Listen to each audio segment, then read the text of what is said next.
Amen. Palakpakan po natin ang Panginoon. Hallelujah. Tayo po'y tumayo. Tayo po'y manalangin. Hallelujah. Amin Diyos, purihin ka, Panginoon. Sinasamba ka namin, Panginoon. Dinadakila at tinataas, Panginoon. Ama, dalangin namin ang banal mong Espiritu, Panginoon, na siyang patuloy na kumilos sa buhay ng bawat isa sa amin. Sa akin, Panginoon, na magsasalita, Panginoon. Hindi ako, kundi ikaw, Panginoon, ang siyang magsalita, Panginoon. Gamitin mo lang yung lingkod, Panginoon. Huwag ako magsalita ng saganang akin, Panginoon. Wala po akong magagawa, Panginoon, kung wala ka, Panginoon. Kung wala ang patnubay mo, O Diyos. Dalangin ko ang banal mong Espiritu, Panginoon, ang siyang maglagay, Panginoon, ng mga salita, Panginoon, sa aking mga labi, Panginoon. At lakipan mo po ito ng kapangyarihan, Panginoon. Ama, buksan mo ang aming mga kaisipan, ang aming mga puso, Panginoon. Turuan mo kaming magmahal, Panginoon. Salamat po, Panginoon. Sa iyo ang papuri, sa iyo ang pasasalamat. Sa pangalan mo, Jesus, na aming Panginoon na tagapagligtas. Amen. Amen. Palakpakan po natin ang ating Panginoon. Sabi nga po, no, yung pamagat ay magmahalan tayo. Sino po dito nagmamahalan? Taas ang kamay. Amen. Amen. Alam niyo po yan, kung salita na yan ay sinasabi po sa mga mananampalataya ng ating Panginoon. No, dapat, una, magmamahalan tayo sa loob ng ating mga bahay-sambahan. Magmamahalan tayo sa loob ng ating mga tahanan. At ganoon din naman, sabi nga, mahalin natin yung mga hindi natin kapatid sa pananampalataya. Mga unbeliever, abutin natin sila. At maaabot sila sa pamamagitan po ng yung wika ng pag-ibig. Amen? Alam niyo po ba, mas makapangyarihan ng ang pag-ibig? Yung mas naipakikita mo, mas may dating yon. Kasi yung maingay ka na nagsasabi na mahal mo siya, pero hindi ka naman nagmamahal sa gawa. Para ang pompyang na tumataginting. Kailangan natin ng pag-ibig ay mayroong kalakip na gawa, pagpapakita. Amen po ba? Sino dito ang nagmamahal? Nagmamahal po ba kayo? Ang sabi ng unang Pedro 4:8, higit sa lahat, magmahalan kayo ng tapat. Sapagkat ang pagmamahal ay pumapawi ng maraming kasalanan. Ito po yung karugtong na mensahe nung nakaraang linggo. Sabi ko nga, ang pag-ibig ay makapangyarihan. Ang pag-ibig ay nagpapasigla. Pumapawi ng galit at pagkakahati-hati. Bilang mga taong tagasunod ni Kristo, mahalagang punuin natin ang ating buhay ng tunay na pag-ibig. Anong sabi? Bilang mga tagasunod ng ating Panginoong Jesucristo, punuin natin ang ating buhay ng tunay na pag-ibig. Madaling ibigin ang taong kaibig-ibig. Ngunit, napakahirap ibigin ang taong hindi marunong umibig. Tama po ba yun? Yan ay yung katotohanan. Napakahirap ibigin yung taong hindi ka naman iniibig. Ginagawan ka pa nga ng masama. No? Kaya lang yung sabi ng Panginoon, ibigin mo. Magmahalan tayo. No? Hindi lang sa mga unbeliever, hindi lang sa mga taong nakapaligid sa atin, kundi maging sa atin sa loob ng simbahan. May mga taong minsan hindi ka ibig-ibig. Di po ba? Minsan ang pastor ninyo hindi ka ibig-ibig sa inyo. Di po ba? Hindi nagiging kaibig-ibig. Katisod-tisod. Di po ba? Pero sabi, mag-ibigan kayo. Sabi nga, mahirap magmahal sa hindi kaibig-ibig. Ngunit tandaan natin, ang sabi, inibig daw tayo ng Diyos. Tayo ay inibig ng Diyos kahit nung tayo ay hindi pa kaibig-ibig. Tama, di po ba? Ang tao, ang sabi, nang ibigin ng Diyos ay nasa kalagayan ng pagsuway at pagtalikod sa Diyos. Pero tingnan ninyo mga kapatid, inibig tayong lubos ng Diyos. At yan ang nagtulak sa atin para umibig rin dapat sa mga taong hindi kamahal-mahal. Kasi nga tinitignan natin si Jesus Ginagawa nating example ang Panginoon Hindi nating mamamahal, sa totoo lang, hindi nating kayang mahalin yung mga taong hindi nagmamahal sa atin. Pero lagi natin tatandaan, si Jesus, nung tayo ay inibig, hindi tayo kamahal-mahal. Di po ba? Nasa kalagayan tayo ng pagsuway, Nasa alagayan tayo ng tayo marumi. Kamahal-mahal ba yun? Sinusuway nga natin siya eh. Hindi nga natin siya sinusunod eh. Kamahal-mahal ba yun? Imbis nga ang papurihan ay ang Diyos na lumikha eh. Ang ginawa ng tao, yung nilikha, ang sinambay. Kaibig-ibig ba yun? Di ba hindi? Yung imbis na kilalanin yung creator, yung ginawa. Yung ginawa, ang pinapurihan, sinamba ng tao. Pero sa kabila ng ganung bagay, sa kabila na ang tao na sa ganung kalagayan, inibig tayo ng Diyos. Inabot tayo ng Diyos. Punong-puno ng pag-ibig ang Panginoon. Sa kabila ng tayo ay nasa kalagayan ng pagsuway at ng karumihan. Sino dito, nang katagpuin siya ng Panginoon, malinis na siya? Di ba hindi? Lahat tayo marumi. Kung aalalahanin natin ang buhay natin ng nakaraan, lalo tayong ma-amaze sa pag-ibig ng Panginoon. Bakit makikita natin? Lord, sa kabila ng hindi ako kaibig-ibig, minahal mo ako eh.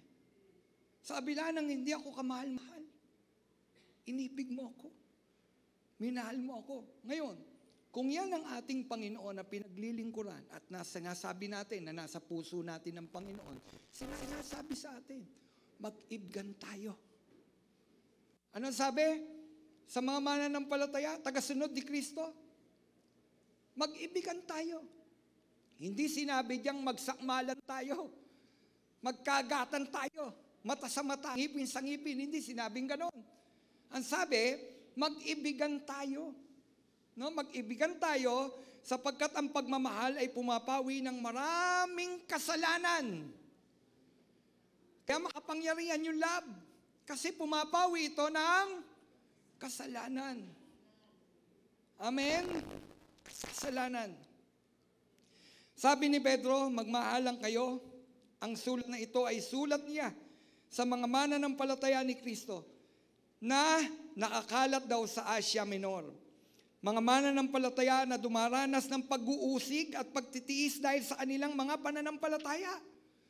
Noong mga panahon na yon, sulat niya yan sa mga mananampalataya noon. Na nagtitiis, dumaranas ng ano. Sabi, hindi sila dumaranas ng ginawahan. No, walang kaginawahan noong panahon na yon. Dumaranas ang mga mananampalataya noon, ang sabi, ng pag-uusig, pagtitiis dahil sa kanilang mga pananampalataya. Hinahabol sila, pinapatay. Pag nalamang mananampalataya ni Kristo, papatayin. Papatayin. Pagka sa ganung nasa ganung kang kalagayan, paano ka pang iibig?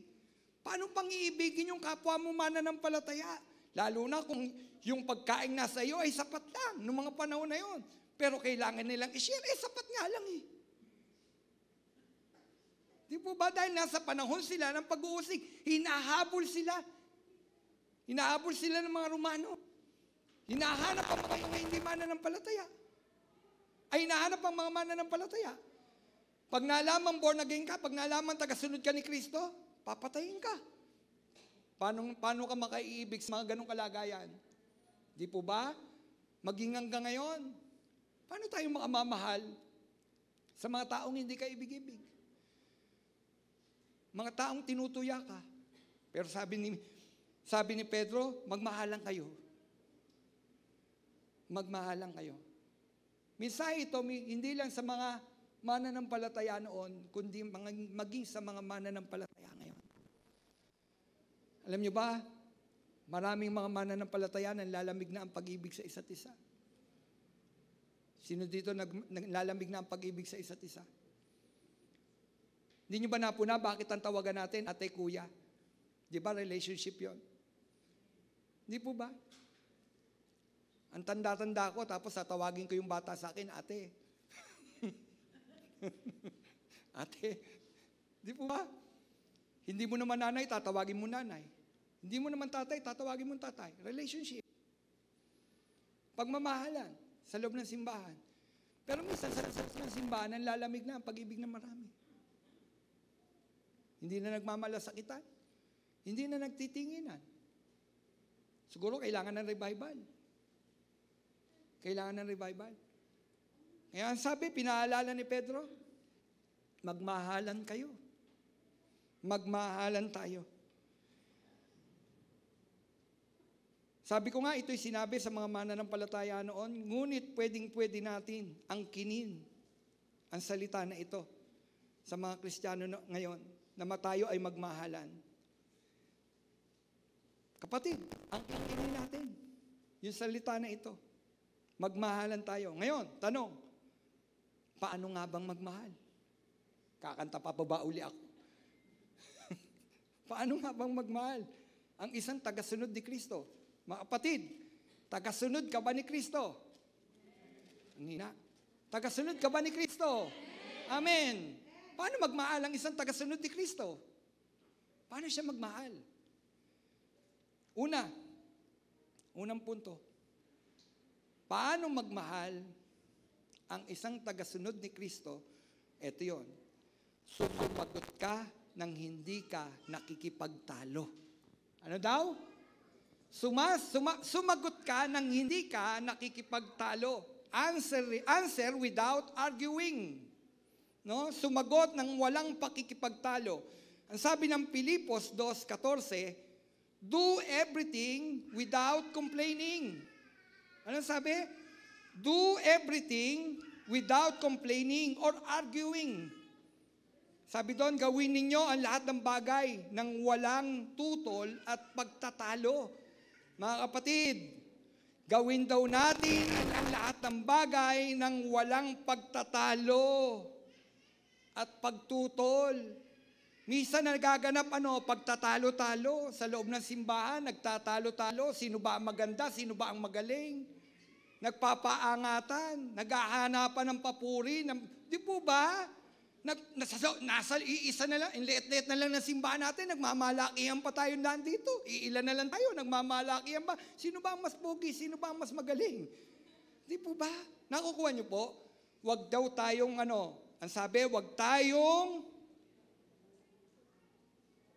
magtatalo-talo. Kapag ikaw ay nakikipag-usap, huwag kang makipagtalo. Amen? Kuya, amen? Huwag kang makikipagtalo. Kita nyo, ang dami na aka-relate. Di ba? Ay, sabi ko, Lord, bigyan mo ako ng message. Huwag kang makipagtalo.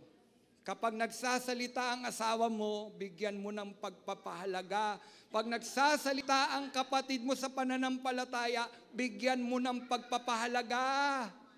Makinig ka. Di po ba? Pagpapakita yun ng pagmamahal. Pagpapakita yun ng pagpapahalaga sa kanya kasi hindi ka nakikipagtalo. Hindi pa nagsasalita, nakikipagtalo ka na. Oh, kita nyo, tawanan kayo ng tawanan.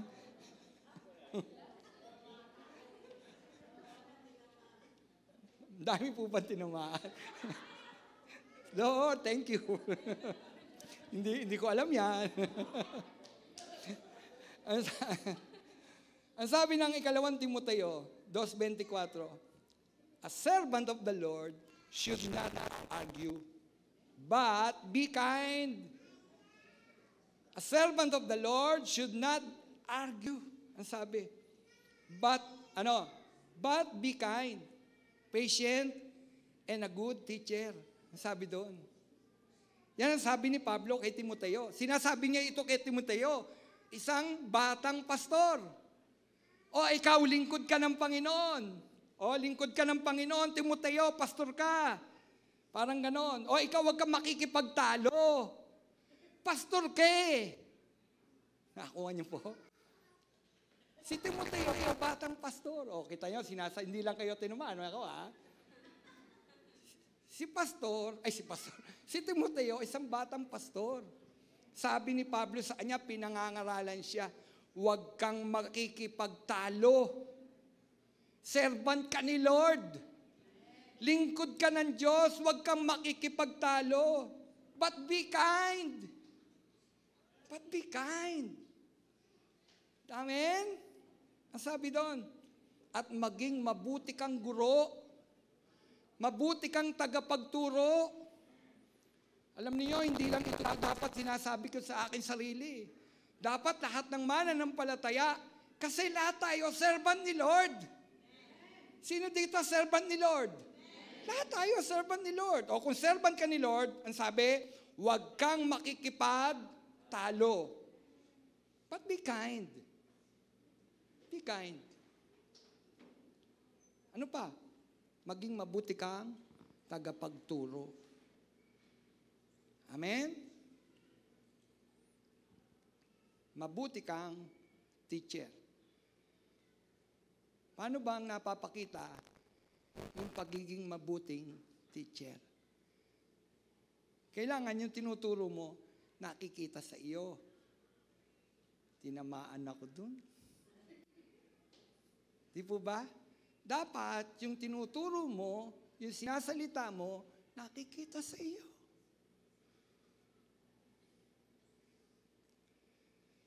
Sabi ni Paul kay Timothy, ikaw ay lingkod ng Diyos. So huwag kang makikipagtalo. Minsan nakikipagtalo eh. Alam nyo, hindi naman natin madadala ang tao sa pakikipagtalo. Hindi. Sa totoo lang, hindi natin madadala ang tao sa harapan ng Panginoon sa pamamagitan ng pakikipagtalo ng ating mga doktrina. Pagalingan, doktrina niya sa doktrina mo, hindi yan makikinig sa iyo. Pero, paano mong madadala ang isang tao sa harapan ng Panginoon? Love. Pakita mo sa pamamagitan ng ng pag-ibig, pag-abot. At kasunod nun, ibabalik ng tao sa iyo yung respeto. Nakukuha niyo po?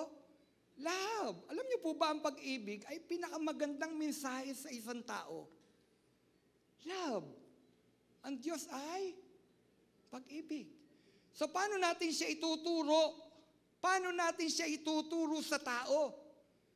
Na isang taong hindi marunong magmahal, punong-puno ng pakikipagtalo dahil matalino.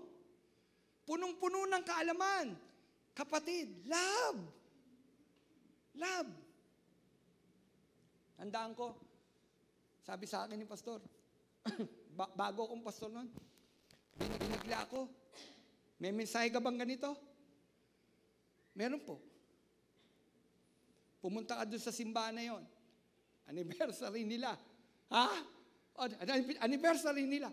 May sakit si pastor noon. Pumunta ka doon, magsalita ka. Ang gagawin ko? Nutusan ako lang aking pastor. Pumunta. Nagsalita.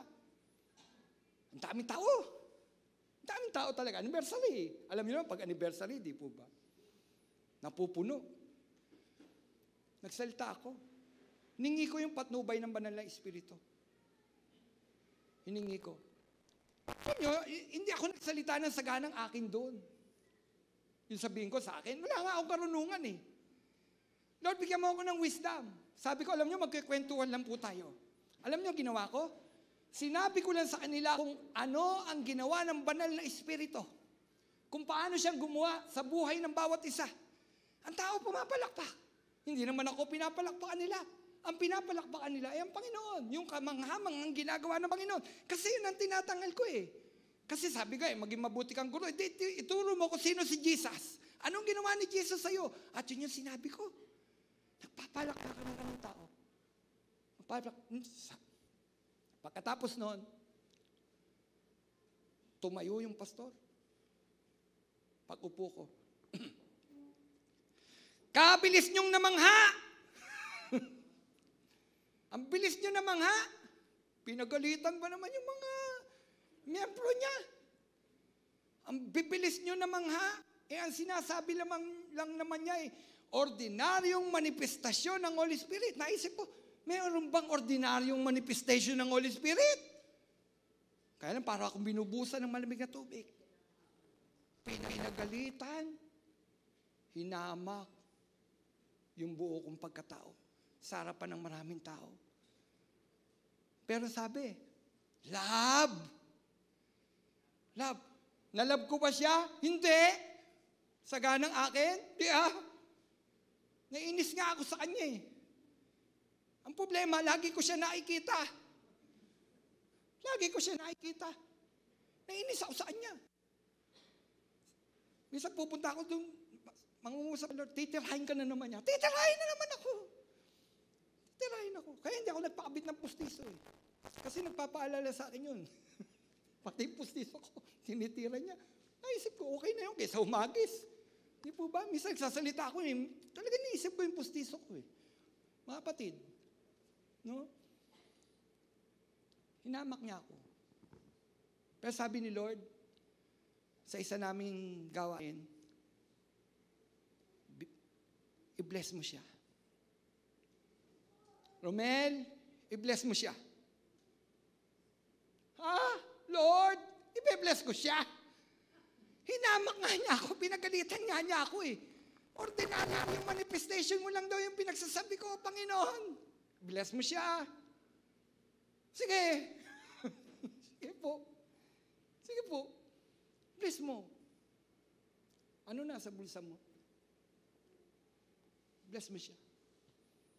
Alam nyo, pagkatapos ng gawain, pinuntahan ko. Kahit masama yung loob ko, dines ko siya.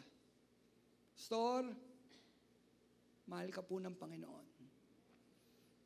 Pinabibigay po ito ng Panginoon. Pinabibigay talaga ng Panginoon. Dahil kung saganang akin, paano ko i-bless yung hindi ka bless na bless? Madaling magbigay sa taong kabigay-bigay. Kaibig-ibig. Pero hinama ka, minaliit ka. Pinagalitan ka sa dami ng tao. Anniversary pa naman. Sabi ni Lord, bless mo siya. Sinunod ko si Lord. Alam nyo, parang may nahugot sa dibdib ko. Ako pala ang magbibenepisyo nun. Forgiveness. Parang may hinugot sa dibdib ko. At yung tao, naging best friend ko. Hindi naman best friend na best friend. No? Hindi na niya ako tinutuligsa. Hindi na niya ako tinutuligsa. Bakit? Nakipagmagalingan ba ako sa kanya? Hindi, magaling siya eh. Mahusay siya. Mahusay talaga, matalino. Hindi ko siya nakalaban doon. Hindi ko siya pwedeng kalabanin sa pamamagitan nito. Ginamit ni Lord, love. Love, talunin mo ng pagmamahal. Hallelujah! Di po ba? Ganun si Lord. Pinakamagandang mensahe. Love. At ipakita mo yung love. Hinama ka, love. Pastor Romel, kaya ka nagsasalita, hindi mo naranasan. Hindi, naranasan ko. Kaya ako nga kinikwento. Hinama. Pero magandang mensahe, love. Love. Maging mabuti kang guro. Paano ako magiging mabuting guro kung hindi nakikita sa akin yung love? Bagamat hindi perfecto. No, hindi perfecto yung love natin eh. May mga pagkakataon hindi natin na ipapadama yung love. Di ba? Kaya lang, parang ganito, ang lahat ng bagay natututunan. Turuan natin yung ating sarili ng magmahal. Ibigin natin, kahit hindi siya kaibig-ibig. At naniniwala ako, ang banal na Espiritu ang tutulong sa atin para magmahal. Amen? Para tayo magmahal. Ang sabi ng Kawikaan 17:14, ang simula ng kaguluhay parang butas sa isang dike. Yung floodgate na dapat sarahan bago ito lumaki. No? Pag nagkaaroon daw ng kaguluhan, parang butas sa isang dike, yung kaguluhan. Pag mayroong kaguluhan na, huwag kang maigulo. Huwag kang maigulo. Ano dapat? Umiiral. Kung mayroong kaguluhan na nagsisimula magkaroon ng kaguluhan sa loob ng church, ano dapat? Love. Kasi bakit? Pagka yung kaguluhan lumawak, sasabog yan. Sasabog yan. Yung daw kaguluhan ay parang butas sa dike na dapat ay sarhan bago lumaki. Sarhan. Hindi pakikipagtunggali. Sasarhan mo ng love. Selyuhan mo ng pag-ibig. Hingin mo sa Panginoon, Panginoon, yung pag-ibig mo, iselyo mo doon. Pag-ibig ng Diyos. Kasi pag-ibig natin hindi perfecto, kaya yung pag-ibig ng Diyos ang iseselyo natin sa kaguluhan sa loob ng simbahan. Pero yung pag-ibig natin, sabi ko nga, hindi naman perpekto. Hingin natin yung pag-ibig ng Diyos. At yun ang seselyo sa kaguluhan. Hindi maiwasan ang kaguluhan sa loob ng church. Sa loob ng simbahan. Sa loob nga ng tahanan, nagkaagulo tayo. Di po ba? Minsan nga tatatlo na lang tayo sa loob ng tahanan. Nagkaagulo pa. Di ba? Nanay, tatay, anak. Nagkaagulo pa. Tatlo lang yon. O day lalo minsan sa simbahan, nagkaagulo. Kaya lang sabi, selyuhan mo. Paano natin seselyuhan, mga kapatid? Love. Love. Magmahalan kayo. Magmahalan kayo sapagkat ang pag-ibig daw, ang pagmamahal ay pumapawi ng maraming kasalanan. Hallelujah! Mga kapatid, kung tayo ay nasa gitna ng pakikipag-usap sa kapwa-tao at ang pinag-uusapan ay hindi tayo agree. Hindi ka, parang ganito, hindi tama eh. Hindi ako agree dyan sa sinasabi mo. Ang sabi, sumagot pa din tayo ng may kabutihan, kabutihang loob at respeto. Kahit hindi ka agree doon sa sinasabi niya, sumagot ka pa rin ng sumagot ka ng may kabutihang loob at respeto. Huwag na huwag tayong magmamataas ng boses. Wow, ang hirap niyan! Di po ba? Habang sinusulat ko yan, sabi ko sa sarili ko, Panginoon, ako yan. Kasi si pastor ninyo magagalitin.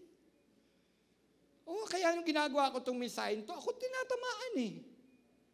Madali ako magalit. Mabilis ako mainis. And sabi ni Lord, huwag na huwag tayong magmamataas ng boses. Ano ba mabilis pag nagagalit? Di ba magmataas ng boses? Pag nagagalit ka ba, banayad ka? Huwag mong gawin yan! Sinabi ko ng wag! Huwag mong gawin yan. Sinabi ko ng wag. Wag nga eh. Di po ba? Sisigaw ka. Yan ang isang reaksyon ng isang taong nagagalit. Sisigaw ka. Di po ba? Sisigaw ka. Meron ba nagagalit na hindi sisigaw? Kaya lang sabi, huwag tayong magmamataas ng boses at magagalit sa kausap. Huwag daw tayo magagalit sa kausap. Sumagot ng may respeto sa kausap. At resolbahin yung issue sa isang civil manner. No? Resolbahin daw yung issue. Ano man yung issue na yan? Resolbahin. Sa isang sibilisadong pakikitungo. Madali ba yon? O mas madaling makipagtalakan? Di po ba? Kasi pagka ganon, lulunukin mo yung pride mo eh. Lulunukin mo. Lord talaga, ako yung magmumukhang nagbibigay. Kapatid, nagtuturo ang Diyos. Tinuturuan tayo. Amen? Di ba mas mainam na yon? Tinuturuan tayo ng Diyos. Kung nagagawa natin ito, di sabihin na lang natin, praise the Lord, hallelujah, nagagawa ko yan, Panginoon. Ngayon, baguhin mo ako. Tama po ba? Sabihin natin sa Panginoon, Panginoon, ako yan eh. Huwag na tayong magturo. Sabihin natin sa sarili natin, ako yan, Lord. Ako. Ngayon, kung ako yan, Panginoon, sige, baguhin mo ako. Amen? Tingnan natin sarili natin. Saliksikin natin sarili natin. Ako ba to? Nakikipagtalakan ba ako sa kausap ko? Sabi, sumagot ng maayos. Resolbahin ang issue. Sa ganyang paraan na ipakikita natin na marunong tayong magmahal. Dahil marunong tayong rumispeto at hindi lahat makukuha sa awayan at taasan ng boses. Hindi lahat makukuha sa awayan at taasan ng boses. Amen? Si Belia, kahit kailan di ako tinaasan ng boses. Lumalayas na lang siya bigla. Nung panahon nun, nawawala. No? At least hindi niya ako dinisrespect. Di ba? Hindi niya ako sinisigawan. Nawawala na lang siya. Nahanap ko. Mabait siya. Kita nyo, napagtiisan niya ako. Di po ba? Parang nga siya ang mas born again kaysa sa akin eh. Samantalang ako nung panahon na yun, ang born again. Siya hindi. Pero tingnan nyo, nung kumilos ang Diyos sa buhay niya, parang siya ang born again, ako hindi. Pero, parang ganito, hindi naman perfecto yung asawa ko.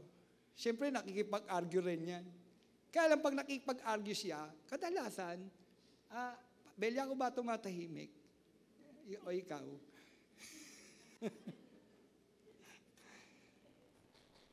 Ganun lang naman, di maiiwasan yung sigawan sa loob ng bahay. Di po ba? Hindi maiiwasan yun. Hindi naiwasan. May pagtatalo. Kaya lang, sabi, huwag niyong hayaang lubugan ng araw ang inyong mga galit. Hallelujah! Tinuturuan tayo ng Diyos eh. Kapag nagagalit ka, sige nagalit ka na, nagkasala ka, huwag mong hayaan lubugan ng araw ang galit mo. Resolbahin mo, humingi ka ng tawad, patawarin mo. Kapag kayang inabot ng kinabukasan yung galit na yan, magiging pot, susunod yan, ayaw mo na makita. Patid, mananampalataya ka. Mananampalataya tayo ng ating Panginoon. Tularan natin siya. Siya kapag nakikipag-usap, hindi nakikipagtalo ang Panginoon. Banayad kung mangusap ang Panginoon, pero may pagtutuwid. At yung pagtutuwid na yon ng Diyos, with love. With love. Ganon ang Diyos. Palawa, 3 lang po ito, uwi na po tayo. Tuparin natin yung pangako. Sino dito nangako? Tuparin mo. Amen? Tuparin natin ang pangako. Ang Kristiyano, ang oo niya ay oo. Ang hindi ay hindi. Tama po ba? Nangutang ka, anong gagawin mo? Masama bang mangutang? Hindi. Kaya lang tuparin mo ang pangako mo. Di po ba? Nakautang ka, edi bayaran mo, tuparin mo. Ang sabi ng awit, 89, verse 34, ang tipan sa kanya'y di ko sisirain, iisang pangako'y di ko babawiin. Sino nagsasalita dyan? Ang Diyos. Ang Diyos. Ang sabi, ang tipan ko sa kanya'y di ko sisirain. Alam niyo kung sino sinasabihan dito? Si David. Ang tipan ko sa kanya, hindi ko sisirain. Ni isang pangako, hindi ko babawiin. Ito ang salita ng Diyos kay David. Dito ay pinakikita na ang Diyos, pag nangako, ito'y kanya gagawin. Ito'y pagpapakita na ang Diyos ay mayroong isang salita. Ano daw ang Diyos? Mayroong isang salita. Amen? Yan ang Diyos. Yan ang Diyos. Ang sabi ng awit, chapter 89, verse 28 hanggang 29, ang sabi diyan, ang aking pangako sa kanya'y iiral at mananatili sa kanya ang tipan. Laging maghahari ang isa niyang angkan, sintatag ng langit yaong kaharian. Amen? Alam ninyo, mga kapatid, kahit patay na nga si David kahit patay na si David, tinupad pa din ng Diyos ang pangako niya kay David. Patay na. Tinupad pa. Kahit patay na daw si David, tutuparin niya ang pangako na ito. Ang sabi, awit 89, verse 30 hanggang 33, ang sabi diyan, kung ang mga anak niya ay sumuway, at ang aking utos ay di igalang, kung ang aking aral di painggan, at ang kautos ay di iingatan, kung gayon, dara na sila ng parusa sa ginawa nilang kasamaan. Sila'y hahampasin sa ginawang sala. Ngunit ang tipan ko at pag-ibig kay David, ang sabi, ay di magbabago, hindi mapapatid. Kita niyo ang Diyos. Kung yung mga anak niya sumuway, parurusahan ko, papaluin ko, pero yung tipan ko at pangako kay David, hindi mawawala. Kahit wala na. Yan ang Diyos. Pag nagsalita siya, pag nangako siya sa atin, mga kapatid, hindi lang kay David yun. Sa atin. Sa atin, mga mananampalataya. Pag nagsalita at nangako ang Diyos, kapatid, umiiral yun. Tutuparin ng Diyos yun. Kaya't panghawakan mo yung pangako ng Diyos. Bakit? Kasi nga ang Panginoon, kapag nangako, tinutupad niya. Tinutupad ng Diyos. Amen? Hindi sumisira ng usapan ng Panginoon. Hindi siya tulad ng tao na yung oo ngayon, bukas hindi na. Ang Diyos hindi. Yung oo niya, oo. Oo niya. Kaya ang Diyos, kung ano yung sinabi niya, yun yun. Yun yun. Kaya sabi ko nga, patay na nga si David, pero yung pangako ng Diyos, ang sabi, umiiral. Yan ang nagpapakita, sa binasa natin, na mismong ang Diyos tumutupad sa pangako. At yan ay dapat nating tularan, mga kapatid. Kapag tayo'y nangako, siguraduhin natin, itong ating gagawin ay ito'y ating gagawin at huwag natin itong sisirain. Kapag nangako ka, Kristiyano ka, nangako ka, huwag mo sirain yan. Huwag mo sirain yan. Bakit? Mayroon kang pinangahaw, pero kang inaalagaan eh. Ano inaalagaan mo? Yung sarili mo? Hindi. Si Lord. Ang Panginoon na nanaan sa ating puso, yun yung iingatan mo. Nangako ka sa kapatid mo, tapos hindi mo tutuparin? Wag. Gawin mo. Bakit? Kasi meron kang Panginoon. At yung Panginoon na yon tumutupad sa kanyang mga pangako. Kaya dapat yung mga tagasunod ng ating Panginoon tumutupad sa pangako. Sino dito tumutupad sa pangako? Ang hinahin mo. Hindi kayo tumutupad? Tuparin natin. Tularan natin ang Diyos. Ano pa? Siguraduhin natin na ang ating salita ay parehas sa ating mga ginagawa. Siguraduhin natin ang ating sinasalita ay parehas dun sa ating mga ginagawa. Kung ang ating sinasabi ay parehas sa ating ginagawa, ang tao sa ating paligid ay magtitiwala sa atin at magbubunga ito ng higit na malalim na relasyon at pakikipagkapwa-tao. Hallelujah! Pagtapat ka, akita ng tao sa paligid mo, tapat ka, lalalim yung relasyon mo. Yung pakikipagkapwa-tao, lumalalim, nagkakaroon ka ng mga kaibigan. Dahil totoo ka. Kung ano yung sinalita mo, ginagawa mo. Hindi mo sila niloloko, hindi ka scammer. Ang Kristiyano hindi scammer. Totoo ang sinasabi. Di po ba? Tularan natin ang Diyos. Pag sinabi niya, gagawin niya yun. Kaya dapat ang mga mananampalataya, ganun din. Yung sinasabi natin, tutupad natin. Kapatid, tinutupad ba natin? Amen. Amen. Sorry. Amen. Amen. Amen. Di ba? Tuparin natin, gawin natin. Alam niyo ito mahirap sa yung mag-asawa. Doon pa lang mahirap eh. Paano mo tutuparin yung pangako? Di po ba? Pag bagong kasal, lumaarap sa di ba? Sarap pakinggan ng mga sinasabi. Di po ba? Ang dami ko ng kasal na pinuntahan eh. Ang sasarap ng mga sinasabi. Ang gagandang pakinggan. Nakasulat pa nga eh. Love, mula ngayon, hihintayin na kita. Di ba ba? Ang salita mo'y pahalagaan ko. Love. Lumipas ang ilang taon. Love, bili mo naman ako ng ganito. Oo, bibili kita. Love, nasan na love? Wala.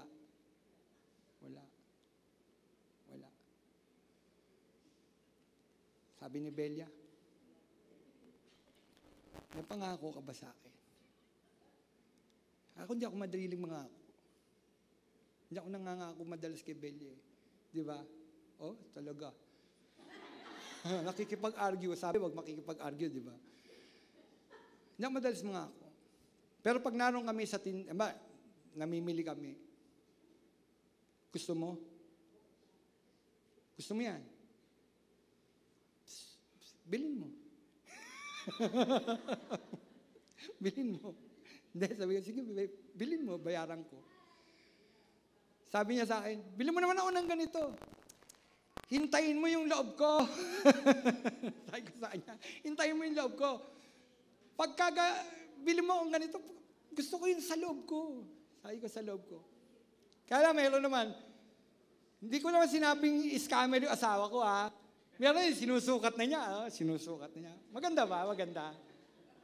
Sabi ko, maganda. Bayaran mo. Nandun sa cashier. Bayaran mo na. Ang gagawin mo, bayaran mo. Love mo eh. Di po ba? Love ko eh. Totoo yun. Love ko si Mama Bel. Totoo yun. Kaya minsan, may mga pagtatalo rin kami. May pagtatalo rin kami. Hello, 34 years na kaming nagsasama. Di po ba? Kaka-anniversary lang namin. At nung kami nag-date, may mga chaperon. Mga apo, okay lang. Di po ba? At doon mo pinakikita lalo yung pagmamahal na tinutupad mo kahit mayroong mga mahirap na suliraning dumarating. Mga pangako, tinutupad mo. Una kasi, mananampalataya ka ni Kristo. Kaya tutuparin mo pa rin. Amen? Mga mag-asawa, sino dito may asawa? Tuparin nyo yung mga pangako nyo, yung mga sinasabing, bilhin nyo. Bilhin nyo. Gusto mo ng jacket? Bigyan ng jacket yan. Diba? Ginaw, bilhin mo ng jacket yan. Mga kapatid, ibig sabihin lang naman ito, yung salita natin, dapat mayroong bigat at mayroong, ano tag doon? Yung, kalimutan ko, dignidad. Yung pag nagsalita ka, paniniwalaan ka. Amen? Kasi Kristiyano ka. Si Jesus pag nagsalita, pinaniniwalaan. Kasi totoo siya. Dapat ang mga mananampalataya pag nagsalita, pinaniniwalaan. Kasi totoo ka. Amen? Sino dito marunong makipagkapwa-tao? Amen. Dapat yan ang number 1 sa mga mananampalataya. Marunong tayong makipagkapwa-tao. Hallelujah. Di ba na-share ko dito, yan lang ang ano tag doon sa nung college kami. Nakalimutan ko, malilimutin na, matanda na. Nakalimutan ko talaga. Yan lamang yung subject, no? Na exempted ako. Walang test. Exempted ako talaga. Bakit ka exempted, Pastor Romel? Alam niyo kung ano yun? Human relation.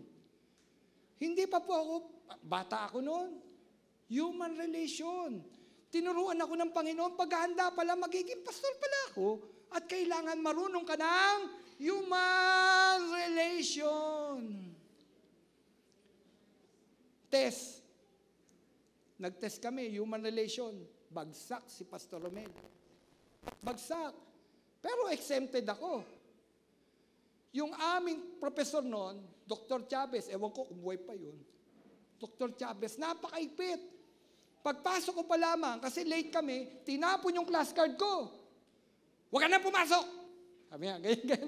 Huwag ka na pumasok, bagsak ka na. Kinuha ko yung class card ko, lagay ko doon, naupo ako.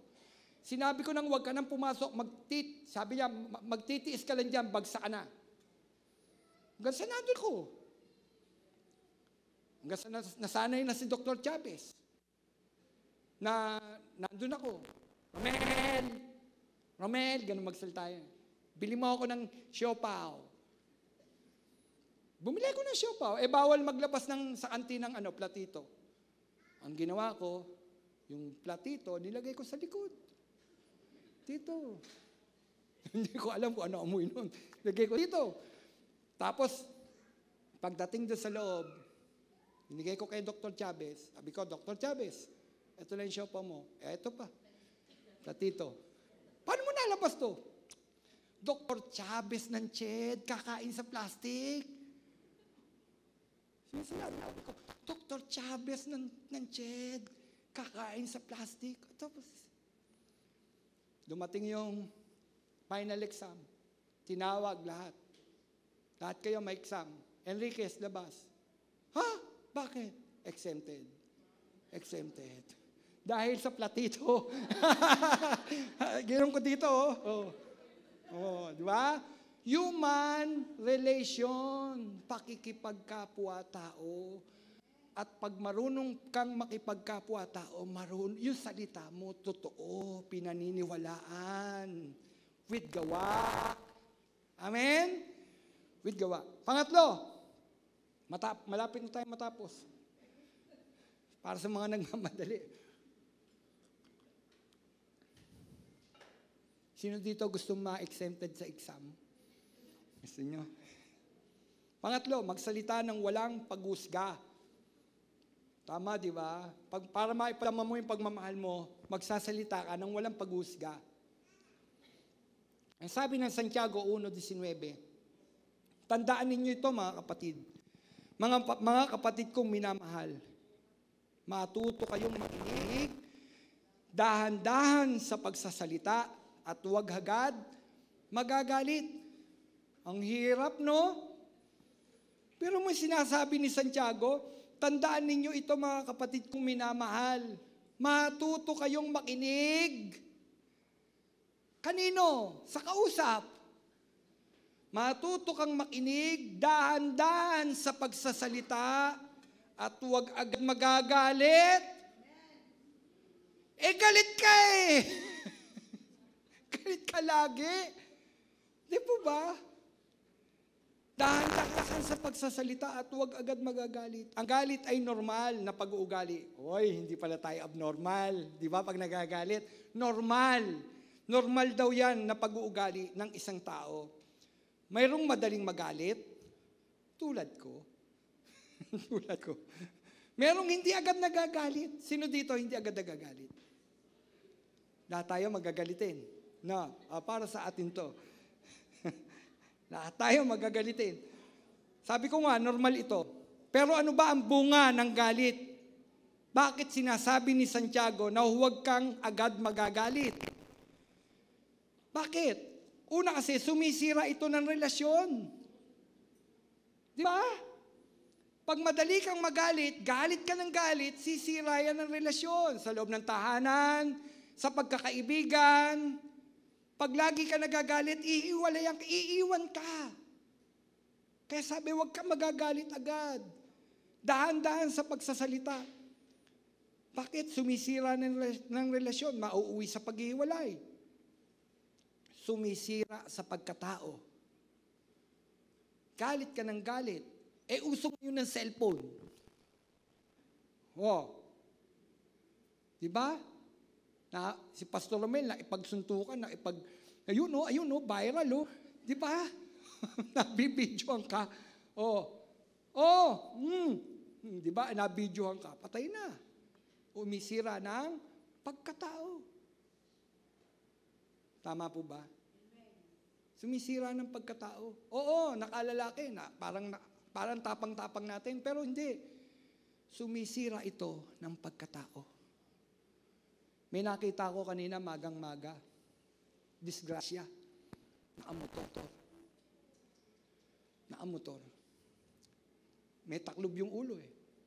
Pisak. May nagkomento. Kamote driver. Parang isang kamote driver daw ang bagsak, parang gano'n. Alam nyo ba, inulan siya ng mga katakot-takot na mura doon. Tinignan ko yung mga comment. Kasi imbis na tingnan nyo, no? Di ba, dapat di ka nila magkomento. Namatay eh. Sabi mo, kamote driver, patay na eh. Ba't inahamak mo pa? Yun, inulan siya ng, inulan ng mga katakot-takot na mga masamang salita. Ibig sabihin bakit? Tingnan ninyo, dahil sa pagsasalita, nang hindi tama, ano nangyayari? Bumababa ang pagkatao. Kala mo nakukuha mo yung ng tao. Hindi, bumaba yung pagkatao mo. Yung pagiging magagalitin. No? Sumisira ng pagkatao. Ano pa? Ang pinakamatindi, sinisira ng galit ang ating utak. Ano daw ang galit? Sumisira ng utak. According to, nagsaliksik ako. Hello, Dr. Philippines. Kinuha ko yung inyong Doon sa Hello, Dr. Philippines, karamihan daw sa ating emosyon ay nagmumula sa bahagi ng utak na tinatawag na amygdala. Ewan ko tuwid nyo ako kung meron ditong mga nag-aaral ng pagkadoktor. Alam nyo to. Yun daw tinatawag na yon sa bahagi ng utak na tinatawag na amygdala. Ito daw ay mga almond-shaped structure na matatagpuan sa bawat gilid ng ating mga utak. Ang isa daw function ng amygdala ay magdala ng signal sa katawan. No, sa panahon ng mga nakababahalang sitwasyon. Kapag tayo daw ay nagagalit, ang amygdala ay nagsasabi sa muscle ng katawan na maging tense at magpapataas daw ito sa tibok ng ating puso. No? Pag tayo daw nagagalit, sinasabi ng sinasabi ng amygdala sa ating utak, no? Sinasabi niya dun sa muscle, bilisan mo yung tibok ng puso. Titibok. Kaya ka nagkakaroon ng palpitation. Di ba pag nagagalit tayo, gumaganon yung dibdib natin? Totoo nga. Ano pa? Tumataas ang presyon ng dugo. Nagalit ako nung minsan, ninampas ko yung pamangking ko. Buti hindi tinamaan doon sa tumama. Pinalo ka. Kala ko, binapastos niya yung kapatid ko noon. Nakakuha ko ng pamalo noon. Pinalo kong ganun, puti tumama doon sa ceiling. Kundi, naku sabi ko, kita nyo? Tapos nakita ko ni Belia nung putlang-putla ako. Kasing galit ko. Kala ko, binapastos niya yung mami niya. Hindi pa po ako pastor noon Nakakataas ng presyon. Di po ba? Papataas daw ng paghinga. Bukod pa rito, ang galit daw ay nakapagtitrigger ng fight response na nagiging sanhi para ang tao ay maging agresibo o palaban kapag sila ay nagagalit. Kaya pala. Kaya sabi, wag na magagalit. Iwasan ninyo magalit. Kasi nandun yung fight response. Makikipaglaban ka. Makikipagtunggali ka. Di po ba? Kaya nga sabi ko kanina paano kung pastor kang magagalit Makikipaglabang ka, viral ka ngayon. Di po? Valenzuela Bethel Pastor, ayan, nakikipagsuntukan. Di po ba? Viral ka ngayon. Ang sabi, ito daw ang dahilan kung bakit may mga taong maaring labis na magalit at nakapagsasabi o nakagagawa pa daw ng mga bagay na pagsisisihan nila sa huli. Kasi pag okay ka na, hindi ka nagalit, okay na, magsisisi ka na. Bakit ko ba nagawa yun? Ba't ko ba nasabi-sabi yun? Kasi wala na, hupa na. Kita nyo yung galit? No, yung ginagawa sa atin. Sino may gawa niyan? Si Satanas. Si Satanas, nilalagyan tayo niyan. Magalit ka. Kaya ngayon, nakapagsasalita ka ng hindi tama, ng hindi maganda. At pagkatapos nun, hupa ka na, magsisisi ka. Ba't ko ba nasabi ito? Ang pinakamahirap na nakasasakit sa tao, hindi naman yung manuntok yung salita. Di po ba? Alam nyo, nung sinagawa ko ito, tinatamaan ako Yung salita na binibitawan natin sa ating kapwa, tapos sasabihin natin, ba't ko ba nasabi yun?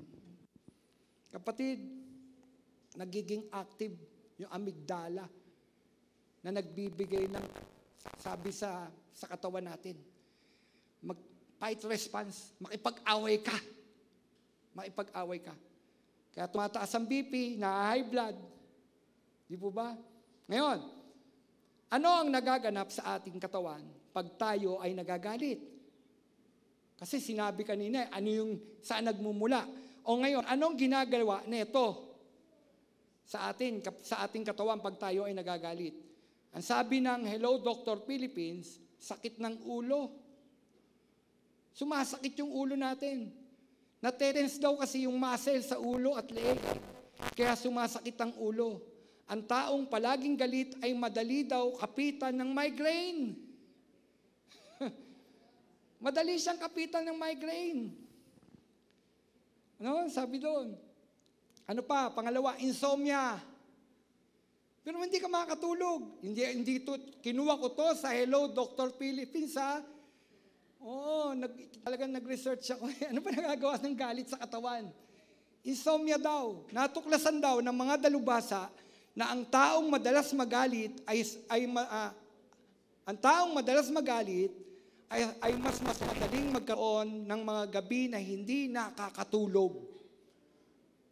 Di po ba? Totoo yan. Nagkakaroon tayo ng insomnia. Kasi gusto mo gumanti. Kaya hindi ka mapagkatulog. Iniisip mo yung kagalit mo. Paano ka ba makagaganti? Nakaloko siya. Iniisip mo. Kaya madalas nagkakaroon daw ng insomnia. Sino nagsasuffer? Siya o ikaw? Tayo. Tayo nagsasuffer. Nakita ninyo? According yan sa mga doktor. Insomnia, ano pa? Mataas na BP. High blood. Hindi ka naman kumain ng baboy, high blood ka. Di po ba? Galit. Ang isa pa daw madaling kapitan, ito pinakamatindi, madali daw kapitan ng sakit na depresyon.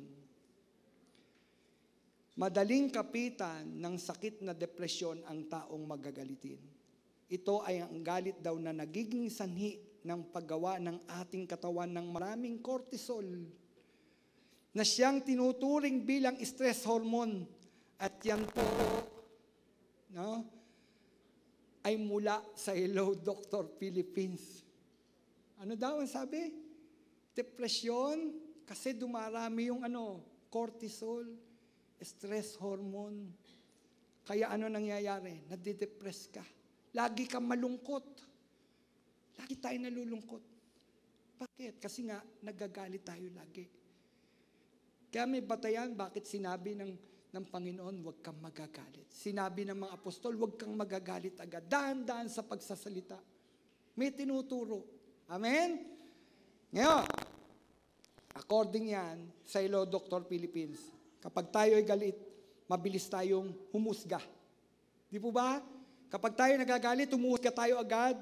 Ngayon, para maiwasan natin ang magalit, kapag tayo ay upset, huwag tayo agad magagalit. Ang sabi doon, take a deep breath. Lumabas. Lumabas daw saglit. Maglakad-lakad, magpahangin. Magkape sa Dunkin. Magkape. Magpalamig ka muna. Take a deep breath daw. Minga ka. Gagalit ka eh. Di po ba? Tapos, pag okay ka na, kausapin mo. Nang mahinaon yung kausap. Madali ba yun? Ang hirap nun, ha? Kausapin ng mahinaon ng kausap at wag daw kausapin ng may pag-usga. Resolbahin ang hindi pagkakaunawaan sa maayos na paraan. Pero alam niyo, pinaka-the best para maiwasan natin ang galit. Alam niyo kung ano? Yan. Para pag nagagalit ka na, take a deep breath and pray. Amen? Pag nagagalit ka na, take a deep breath. Tapos lumuhod ka sa Panginoon. Lord, nagagalit po ako sa asawa ko, Panginoon. Lord, gusto ko po magiganti, Lord. Take a deep breath. Pray. Pray. Hingin ang patnubay ng Espiritu Santo. Pray. Hingin mo ang patnubay. Panginoon, gabayan mo po ako. Hindi ko kayang mahalin siya. Nakakairita siya. Hindi ko siya kayang mahalin, Panginoon. Hingin mo ang patnubay ng Espiritu Santo. Ang Holy Spirit ang sagot sa galit. Mga kapatid, ang Holy Spirit ang sagot sa galit. May iiwasan yung sobrang cortisol, stress hormone. May iiwasan. Ang galit, ang sagot ay ang Holy Spirit. Kapag babad tayo sa banal na Espiritu, lagi tayong napupuspos ng banal na Espiritu, mga kapatid, naiiwasan natin ang pagkagalit. Bakit? Kasi ang bunga ng Espiritu Santo ay love, joy, peace, kindness, patience, goodness, faithfulness, gentleness, and self-control. Hallelujah! Di ba ang sagot? Sino? Ang Diyos. Kapag kagalit ka, ang sagot ang Holy Spirit. Hindi inom ng gamot, pampakalma, hindi. Ang Holy Spirit ang sagot. Bakit? Sabi ko nga, na kay Holy Spirit yung love. Love, joy, peace. Wala yan sa isang taong galit. Wala kang love, wala kang joy, wala kang peace. Wala kang kindness. Pero kapag kababad ka kay Holy Spirit, sa banal na Espiritu, may punong-puno ka ng love. Love. At lagi ka meron joy, kapayapaan, kabutihan, lumalapas. Bakit? Dahil ba sa iyo yun? Hindi. Gawa yun ng Diyos. Bunga yun ng Espiritu Santo sa isang taong tumanggap kay Kristo. Kaya sabi, nababago eh. Nababago. So, sino ang gamot? Ang Diyos, ang banal na Espiritu. Araw-araw, hingin natin ang patnubay ng Espiritu Santo. At makikita mo, kapatid, masasabi natin, nagmamahalan tayo. Amen? Nagmamahalan po ba tayo? Kapag ang sentro, ang Diyos, sa mag-asawa, magmamahalan sila. Hindi sila maghihiwalay. Dahil ang sentro ay ang Diyos.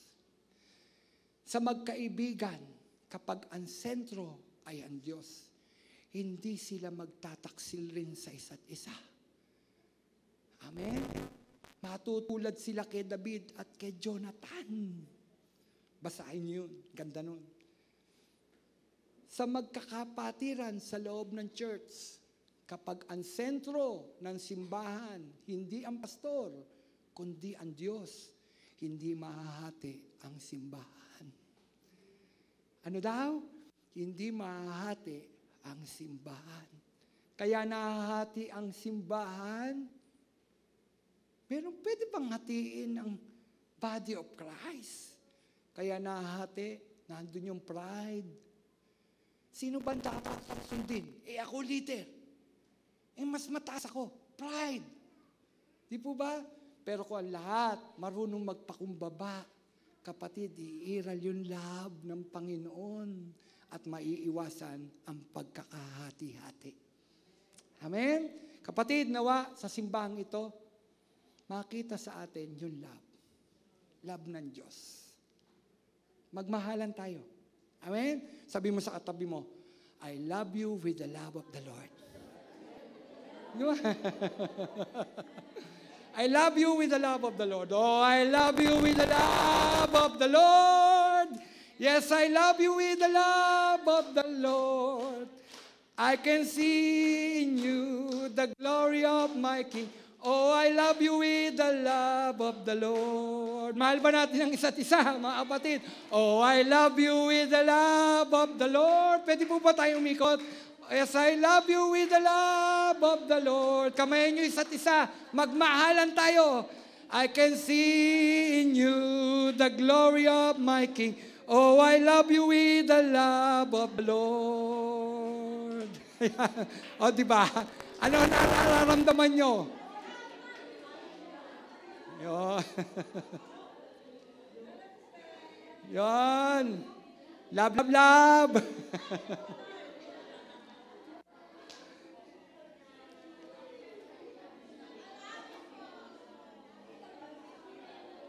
Hallelujah. Kita nyo, ayaw nyo maghiwalay, no? Love, love, love, no?